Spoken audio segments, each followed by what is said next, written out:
12 years ago, I worked at a small cafe in my village. I was just 19, young, hopeful, and curious about the world. Every day after school, I would put on my apron and serve coffee and cakes with a smile. I loved that job. Not just for the free coffee or warm pastries, but for the people. Each day brought someone new, but then there was Daniel. He wasn't just another customer. Daniel stood out. He came to the cafe almost every day, always sitting at table 5. He was 26, the son of a wealthy family, and ran a motorcycle shop in the next town. With his dark hair, leather jacket, and charming smile, he was the talk of the village. All the girls whispered about him. He always ordered black coffee. He always tipped generously.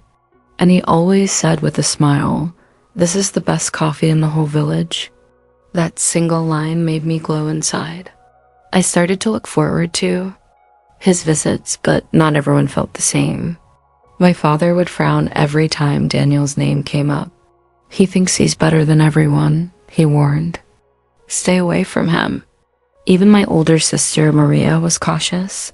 "Daniel dates a girl for 2 weeks," she said, then moves on. He broke my friend's heart, but I didn't believe them. Daniel seemed different, at least with me. He remembered the smallest things I told him. He asked about my dreams. No one had ever done that. One afternoon, he asked for my phone number. My hands trembled as I wrote it on a napkin. That same night, he called. We talked for 2 hours. He wanted to know about my life, my childhood, my family. In return, he shared stories about his travels, big cities I'd never even dreamed of visiting. It was thrilling. I'd never left the village. His world seemed like magic. The following weekend, Daniel invited me to a music festival in the next town. I told my parents I was going with my friend Sophia. That was my first lie to them, and it hurt. But the excitement won. The festival was electric. 3 stages, flashing lights, people dancing freely. Daniel held my hand the entire time. I felt like a grown woman, important. "You look beautiful tonight," he whispered. I blushed. No one had ever said that to me before. After the festival, Daniel turned to me.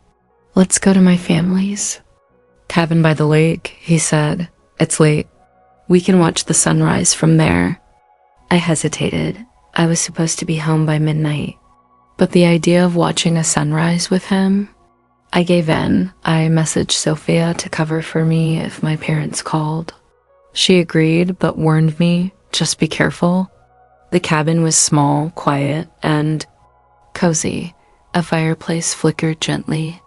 Daniel made us tea, and we talked. Then he put his arm around me. My heart raced. "I've liked you since the first time I saw you," he said softly. He leaned in and kissed me. His lips were warm, gentle at first, then something changed. His kiss became intense. His hands started moving, fast, aggressive. He tugged at my clothes. I pulled away. "Stop, Daniel." "I'm not ready," I said, trying to stay calm. His face hardened. "Don't be such a child," he snapped. "Why did you even come here?" "To spend time with you, to talk. To see the sunrise," I said, my voice shaking. He laughed, but not kindly. "Sunrise and talking? That's not why people come to cabins." He tried to kiss me again. I turned my face away. Suddenly, he stood up. "Fine," he said coldly. "You want to act like a child? Then walk home like one." He grabbed his keys. "Daniel, please," I begged. "It's the middle of the night. We're far from town." "You should have thought about that," he hissed, then stormed out the door. I heard his engine start. Then silence. Asterisk, it was to a Meiji, in a strange cabin, with no car, no signal, and no way to call for help. I cried for a long time, but then I got angry. Why did he treat me like this? Why didn't I listen to my family? I grabbed my jacket and left. The air outside was icy. The forest, pitch black. Every sound, an owl, a cracking branch, made my heart race. I walked for an hour through the forest, finally reaching the main road. Still no cars. My feet were blistered, my legs aching, but I kept walking. 3 hours later, as the sun rose, I finally saw the lights of my village. I didn't go home. I went straight to Sophia's house.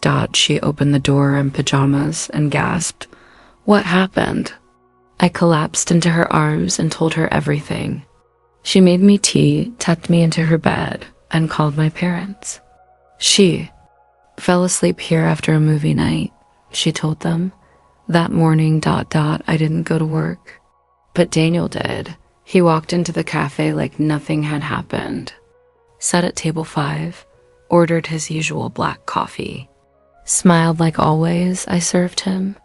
But this time, I spilled the coffee all over the table. "Oops," I said. "Clumsy me." He glared at me. "Watch what you're doing, stupid girl," he shouted.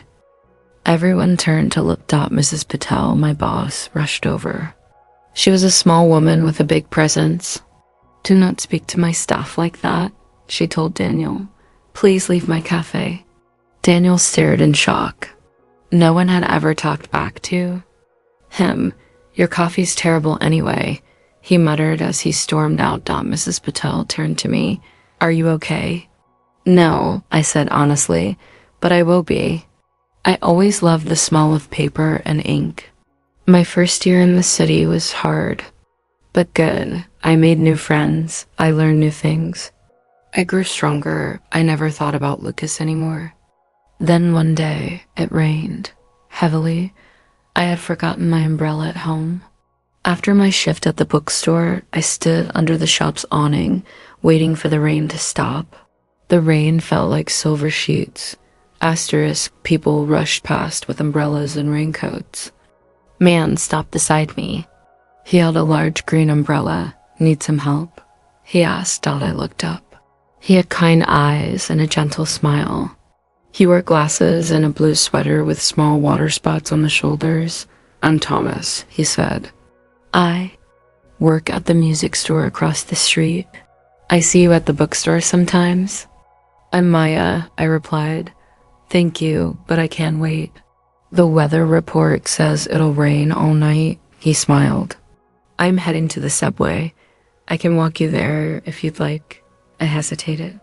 After Lucas, I had become cautious around men, but something about Thomas felt safe. His eyes were honest. His smile wasn't hiding any agenda. "Okay," I said. "Thank you." Thomas held the umbrella over both of us, carefully giving me space. We talked as we walked. He told me he taught piano at the music store. He was 24, moved to the city 3 years ago. "Do you like books?" he asked. "I love them," I smiled. "They're like friends." "That's how I feel about music," he said. "Each piece tells a story." At the subway station, we found out we took the same train, just in opposite directions. Before we parted, he asked, "Would you like to get coffee sometime?" I thought for a moment. "I prefer tea," I said. Thomas smiled. "Tea works. There's a nice tea shop near the bookstore." "I know the one," I said. "Wednesday after work?" "Wednesday it is." On Wednesday, Thomas was already waiting when I arrived. He had chosen a table by the window. There were 2 teapots. "I didn't know what kind you like," he said. So I ordered green and black. That small thoughtfulness touched me. We talked for hours. He told me about growing up in a small town, about his love for classical music, and his dream to compose his own pieces. Then he asked, "What about you? What are your dreams?" No one had asked me that since I moved to the city. I told him I wanted to teach literature to children. I shared my favorite books. And shyly, I told him that sometimes I write stories of my own. "Will you show me your story someday?" He asked. "They're not very good," I said. "I'd still love to read them." He smiled. After that day, we met. Often, we went to museums, to concerts. He introduced me to symphonies. I introduced him to my favorite authors. We explored the city like two old souls reborn. Thomas never rushed me. He was gentle and respectful. When he held my hand for the first time, he asked if it was okay. When he kissed me for the first time, he was soft and sweet. One day, Thomas didn't come to our planned meeting. No call, no message. I waited an hour, then walked home, worried and unsure. 3 days passed. No word. I went to the music store. His colleague said Thomas wasn't working that week. No one would say why. A week later, there was a knock on my door. It was Thomas. He looked exhausted. Dark circles under his eyes. "I'm so sorry," he said. "My mother had a stroke. I had to leave right away. There was no signal at the hospital, no way to tell you." Relief washed over me. He hadn't left me. He had a real reason. "Is she okay?" I asked. "She will be," he said. "But I need to visit her more often now." I hugged him tightly. "I was worried about you. I missed you every single day," he said. Then quietly he added, "While I was away, I realized something." "What?" "I love you." Those 3 words scared me. The last time I thought someone loved me, I ended up walking alone in the dark. But Thomas was not Lucas. Every day, in big and small ways. Thomas showed me what real love looked like. "You don't have to say it back," he said. "I just wanted you to know." But I did love him. Not the wild spark I once felt with Lucas, but something deeper, something steady, something true. "I love you too," I whispered. Years passed. We finished university. I became a primary school teacher. Thomas opened a small music school. We moved in together. Our apartment overflowed with books and music. 2 years later, Thomas proposed. We were at a concert in the park. The orchestra played Debussy, my favorite composer.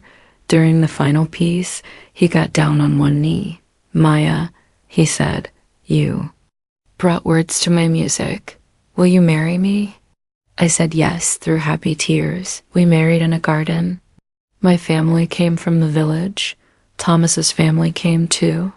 His mother sat in a wheelchair, smiling. Lily was my maid of honor, still rocking. Her blue hair. Now I'm 31. Thomas and I have been married for 5 years. We live in a small house near my school. There's a piano in the living room, bookshelves on every wall. Last month, I found out I'm pregnant. When I told Thomas, he played a new piece on the piano. "I composed it for our baby," he said. "He or she will grow up surrounded by stories and songs." Sometimes I still think about Lucas. My sister told me he still lives in the village. His motorcycle shop failed. He drinks too much. He's been married twice. Both ended quickly. He's alone now. I don't wish him harm. I hope he finds peace, but I know if that night at the cabin never happened, I might never have had the courage to leave. I might never have found my voice. Or Thomas, or myself. When it rains, Thomas.